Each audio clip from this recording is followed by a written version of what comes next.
What's good, y'all? It's just for Kicks 2 and 2 here, and I'm here with another sneaker review. Today I will be reviewing the Nike Air Hyperflight 2. If you remember these, when you was back in school and you seen everybody in the world wearing these. I still have my navy pair, so that's what I'm going to be showing you. So let's get right into it. If you remember, it came in these old Nike boxes from the early 2000s. The original Hyperflight came out in June 16, 2001. These came out later that year, towards Christmas. The Hyperflight 2 was dubbed the Hyperflight Remix because of the lenticular hologram on the side.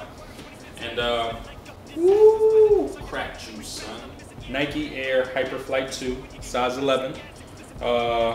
Style code is 302686 and color code is 411. This is the Nike Air Hyperflight 2. Ooh. I don't know if you remember these or you had to remember these. Everybody had these. Everybody. In every single color you can think of. These are part of the Alpha Project, if you remember. The Alpha Project was pretty much shoes that excelled in performance to Nike standards back then. And there would anything that excelled in performance, anything pretty much that had zoom, sphere, or shock in it, was pretty much in the Alpha Project. The Alpha Project was pretty much started like in the late 90s, and it went through real heavy to the early 2000s. They never really stopped it, even though you don't really hear about it too much. But most of the commercials stopped in the early 2000s. The reason being is because they invested $350 million into campaigning, and they just had to cut the budget on all that campaigning. The Alpha Project had 5 dots. If you notice on the shoe, on the outrigger, there's 5 dots. That's pretty much the Alpha Project's logo. You have it over here in the heel too. Alpha Project shoe. And let's get into it. So the sole is a herringbone traction. It's a pretty much exaggerated herringbone. The reason being is because you see how big the traction print is. It's actually just one, like 2 maybe squiggly lines. And pretty much again you have the Alpha Project logo, the 5 dots on the heel. This traction actually worked real well because it was actually, I don't know if you can really see it. If you look at it, the herringbone actually protrudes out instead of in. So if you think like the Zoom Rookies, maybe that's something you're familiar with because it just came out. But if you feel your Zoom Rookies, the actual herringbone traction on that is actually protruding in. Like they cut it in. They cut the herringbone traction into the sole instead of cutting around it and letting the actual zigzag lines to protrude out. So it makes for better traction on court. Then you see this synthetic material, the patent leather of the shoe. It's pretty much covering the internal shank plate. The shank plate is internal. It's a carbon fiber shank plate, but I don't know why they didn't expose it, but I guess they just want to cover it with the patent leather. And you see it right here, the patent leather from the upper. And in the heel, you have encapsulated air, an air unit. And in the forefoot, you have a zoom unit, a zoom air unit. If you watch my tech closet, you've seen what zoom air is and what it does. Encapsulated air, again, in the heel. It has the same setup as the zoom generation. You know what I mean? The LeBron one, how it has the zoom in the forefoot and the air unit in the heel. And that's pretty much it for the sole and pretty much the technology.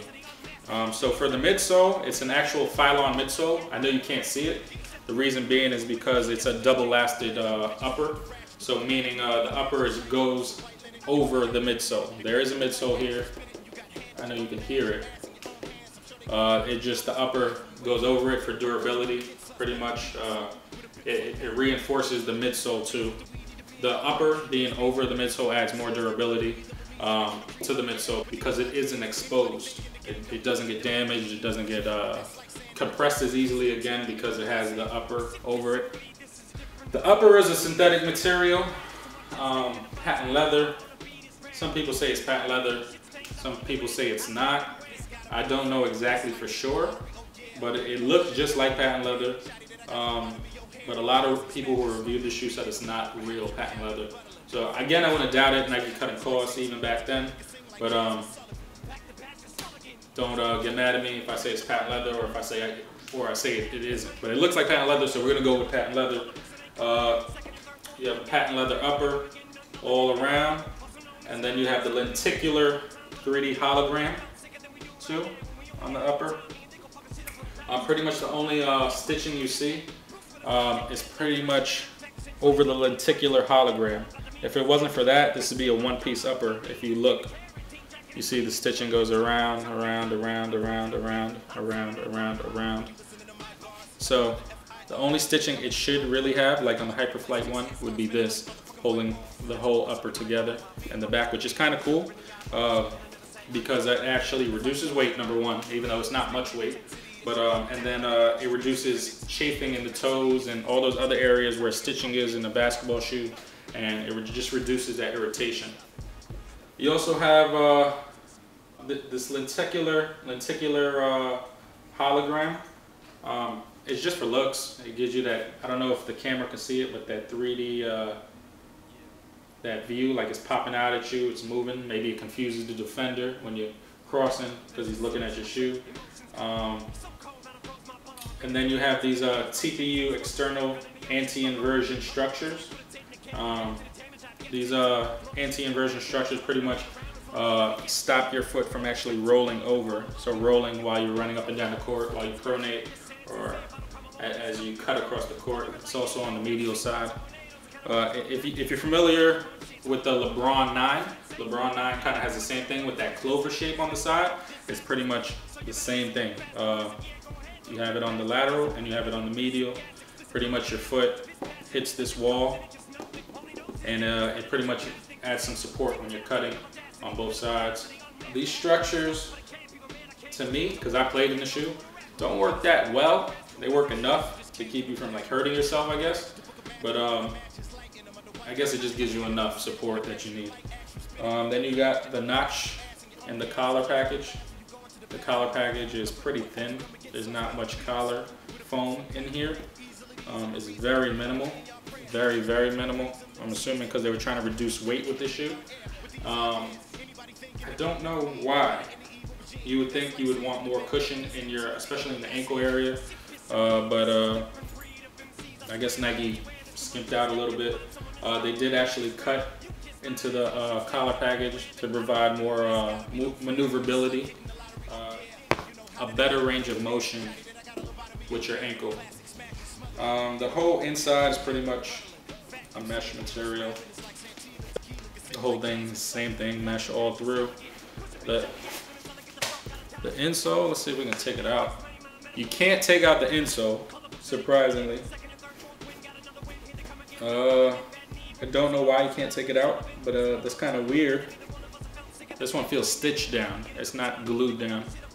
And I'm assuming it's Ava, the insole. I'm just gonna assume Ava's lighter than polyurethane, so I'm assuming it's gonna be Ava insole because again, they were trying to reduce weight in this shoe. Eric Arver, the designer, actually got the inspiration of this from his company's co-founder, Bill Bowerman. Bill Bowerman used to shave ounces off shoes by just cutting them apart. The parts that you don't need on the shoe, it won't mess with the function, pretty much. And he was all about making something as lightweight as possible, and that's where Eric Arver got his idea. After he passed, unfortunately, he got this idea, and he built the Hyperflight. The Hyperflight, all it pretty much is again, almost pretty much a one-piece upper support with these anti-inversion structures on the lateral and medial side. The midsole is covered, and pretty much a piece of rubber for the outsole with the herringbone traction on it. So this is very minimal. You do have a little outrigger right here. I mean, it's not, I mean, you can barely even see it when you look down on it. But if you look to the side, you actually notice it. Outriggers for lateral support. It's not too big, so I'm not gonna say it's really gonna help you much. But since this shoe is so minimalistic, I could, even when I played in it, it didn't really give me too much support. That was one bad thing about this shoe. Another bad thing that people complained about was the zoom air unit and the air unit and the heel weren't big enough. So if you're a heavier player, you wasn't actually loving this shoe on the court. Me personally, I like the shoe. I guess when these came out, I wasn't that heavy. But this shoe was actually made for guards, small guards that wanted to get a lightweight shoe. 13.7 ounces in a size 11, and a can of soda weighs about 13 ounces. So it gives you an idea how light the shoe is in a size 11. And back then, that's super light for a shoe. If you think back, even to the 90s, you had like the Garnets, the Garnet 3s, or the BB4s, or the Gary Payton, stuff like that. And those are all part of the Alpha series too. They all had those 5 dots on them. But if you think back, all those shoes were kind of heavy. And compared to something like this, 13.5 ounces almost, this was a great shoe for a guard. A person who wore these, I don't know if you remember, maybe it'll jog your memory if you don't remember these. Jason Williams, he actually wore them. He was white chocolate. Yeah, so he had a bunch of colors. Nike PE'd a few pairs for him, and he really enjoyed the shoe. I'm guessing because he was smaller, you know what I mean? He wasn't that heavy, so he enjoyed this as a player. I enjoyed it as a player. It just didn't have enough support. You have the Nike swoosh on the upper, obviously. You have Nike on the tongue, again with that patent leather. Laces are round, that navy blue. And that's pretty much it for this shoe. The shoe really doesn't have anything else to talk about. You have the Flight on the sole. Again, Alpha Project. Again, Alpha Project on the outrigger. And this shoe, again, I can't really talk much about it because there really isn't anything on the shoe. It's real minimal. And that'll be my conclusion for this review. If you have any questions, comments, concerns, love, hate, just hit me up on Just for Kicks 212 in my comment box, or subscribe if you want to keep learning stuff about shoes. Add me on Twitter at Just for Kicks 212. I always answer questions on my YouTube and my Twitter. I have a contest going on my Twitter. I give away free shoes, so just add me. You never know. All you gotta do is follow me. And this is the Nike Hyperflight 2. I hope you enjoyed it.